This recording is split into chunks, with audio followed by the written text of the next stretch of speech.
Hello नमस्ते फेरि पनि स्वागत छ मेरो युट्युब च्यानलमा। तपाईहरुले युट्युब च्यानलको लागि भिडियो बनाउनुहुन्छ भने तपाईहरुले थम्बनेल पनि अवश्य पनि बनाउनुहुन्छ। थम्बनेल कति क्वालिटी बनाउनुहुन्छ, मिडियम, लार्ज, अल्ट्रा, फुल एचडी, 4K कुन किसिमको थम्बनेल बनाउनुहुन्छ, त्यही पनि कसरी बनाउनुहुन्छ, केबाट बनाउनुहुन्छ, ती धेरै कुराहरु तपाईहरुले सिक्नुपर्ने हुन्छ। र तपाईहरुले म आज यो भिडियोमा सिकाउने छु पिक्सल एपबाट थम्बनेल नबनाएर अलिकति छुट्टी किसिमको अलि फरक तरिकाले कुनबाट बनाउँदा अलिकति एट्र्याक्टिभ थम्बनेल हुन्छ, फुल एचडी, अल्ट्रा कसरी बनाउन सकिन्छ त एट्र्याक्टिभ थम्बनेल, ती कुराहरु तपाईहरुलाई म आफूले जानेको कुराहरु यो भिडियो मार्फत तपाईहरुलाई म शेयर गर्ने छु। पक्कै पनि भिडियोलाई लाइक गर्नुभएको छ भने लाइक गरिदिनु होला र च्यानललाई पनि सब्स्क्राइब गर्ने होला, किनकि यस्तो किसिमको नलेज वाला भिडियो तपाईहरुको माझ म शेयर गरिरहेको हुन्छु।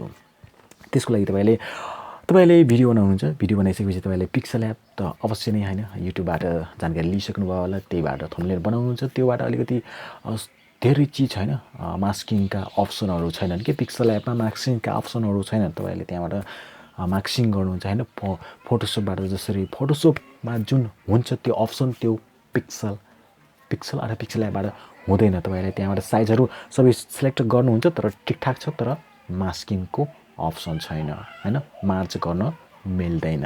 र कुनबाट बन्छ कसरी बन्छ तपाईहरुको लागि म छिट्टै नै फुल हैन ट्युटोरियल भिडियो फुल एचडी एट्र्याक्टिभ मास्किङ वाला थम्बनेल कसरी बनाउने ती कुराहरु तपाईहरुलाई म अर्को भिडियोमा सिकाउने छु। त्यसको लागि तपाईहरुले मेरो च्यानललाई सब्स्क्राइब गरेर मसँग जोडिनु होला। छिट्टै नै म तपाईहरुको लागि फुल मास्किङ वाला थम्बनेल कसरी बनाउने फुल एचडी तपाईहरुको लागि छिट्टै नै ल्याउने छु। आजको लागि बाइ बाइ।